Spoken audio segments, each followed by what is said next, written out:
Hi, எல்லாருக்கும் வணக்கம். நான் நேத்து என்னுடைய திருச்சிராப்பள்ளி ஏர்போர்ட் இஷ்யூ பத்தி உங்ககிட்ட ஷேர் பண்ணியிருந்தேன் இல்லையா? அதுக்கெல்லாம் நல்ல ரெஸ்பான்ஸ் இருந்தது.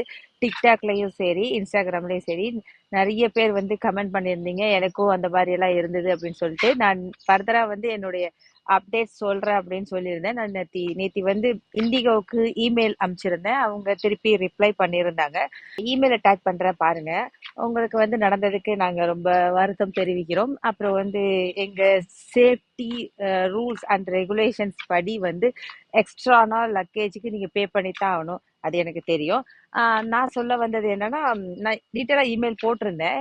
இந்த மாதிரி எனக்கு தெரிஞ்சவங்க தான் வந்தாங்க. அவங்க கிட்ட லக்கேஜை மாத்தி விட முடியலன்னா அதுக்கு அவங்க என்ன ரிப்ளை பண்ணியிருந்தாங்க அப்படின்னாக்கா, சேஃப்டி ரூல்ஸ் அண்ட் ரெகுலேஷன்ஸ் இது காரணமா நாங்க வந்து இந்த மாதிரி அடுத்தவங்க லக்கேஜ் எடுத்துட்டு போகிறதுக்கு நாங்க அலோவ் பண்றது இல்ல. இருந்தாலும் எங்க ஸ்டாஃப் உங்ககிட்ட கடுமையா நடந்திருந்தா நாங்க வருத்தம் தெரிவிச்சுக்கிறோம். இனிமே நாங்க இது மாதிரி நடக்காம பாத்துக்கிறோம் அப்படின்னு ரெகுலரா சொல்ற மாதிரி தான் இமெயில் போட்டிருந்தாங்க. அப்புறம் சில பேர் கமெண்ட் பண்ணியிருந்தாங்க. என்னன்னா, இது உங்களுக்கு ரூல்ஸ் அண்ட் ரெகுலேஷன் எல்லாம் தெரியாதா? கட்டித்தான் ஆகணும். அவங்ககிட்ட கொடுக்க மாட்டாங்க. இதெல்லாம் எனக்கும் தெரியும். அதே மாதிரி நான் கம்ப்ளைண்ட் பண்றேன். நான் வந்து டேக் பண்றேன் முதலமைச்சர் அவர்களுக்கு அப்படின்னு சொன்னோன்னே, இதுக்கும் அதுக்கும் சம்மந்தம் இல்லை. இது கூடயா தெரியாது? அப்படிலாம் நிறைய பேர் கமெண்ட் பண்ணியிருந்தாங்க. கொஞ்சம் வியூஸ் அதிகமா போனாலும் இந்த மாதிரி கமெண்ட்ஸ் எல்லாம் வர்றது சகஜம்தான். எனக்கு தெரியும். நானும் கொஞ்சோண்டு படிச்சுட்டு தான் இங்க சிங்கப்பூர்ல வந்து வேலை பார்த்துக்கிட்டு இருக்கேன். எனக்கும் தெரியும். முதலமைச்சர் அவர்களுக்கு இதை அனுப்பக்கூடாதுன்னு. நான் சென்ட் பண்ணேன் அப்படின்னாக்கா அவங்க இதை மூவ் பண்ண முடியும். அவங்க டைரக்டா அதுல தலையிட முடியலனாலும் முதல்ல மூவ் பண்ண முடியும். முதல்ல என்ன ரூல்ஸ் அப்படிங்கிறது எனக்கும் தெரியும். இந்த மாதிரி ஏதாவது இஷ்யூ நடந்ததுன்னா முதல்ல ஏர்லைனுக்கு தான் நம்ம மெயில் அனுப்பணும்.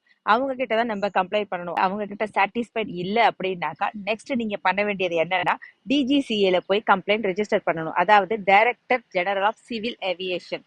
அந்த சேவா ஆப்ல போய் உங்க பிஎன்ஆர் உங்க டீடைல் எல்லாத்தையும் கொடுத்து ரெஜிஸ்டர் பண்ணணும். அதுலயும் உங்களுக்கு சாட்டிஸ்ஃபைட் இல்லை அப்படின்னா ஏர்போர்ட் அத்தாரிட்டி ஆஃப் இந்தியா அதுல நீங்க கம்ப்ளைண்ட் பண்ணலாம். அதுல வந்து எப்படின்னா ஏர்லைன் பத்தி எதுவும் பண்ண முடியாது. Only airport staff and security, அந்த செக்யூரிட்டி ஏதாவது இஷ்யூ அப்படின்னா நீங்க அதுல கம்ப்ளைண்ட் ரெஜிஸ்டர் பண்ணலாம்.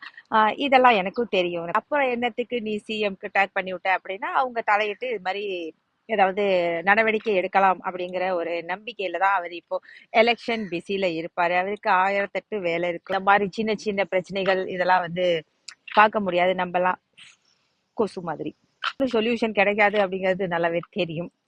இனிமே நம்ம தான் கொஞ்சம் ஜாக்கிரதையா இருந்துக்கணும். அடுத்த தடவை போக்குள்ள ஏதாவது இஷ்யூ இருந்தா மறுபடியும் பதிவிடுவேன். பாய்.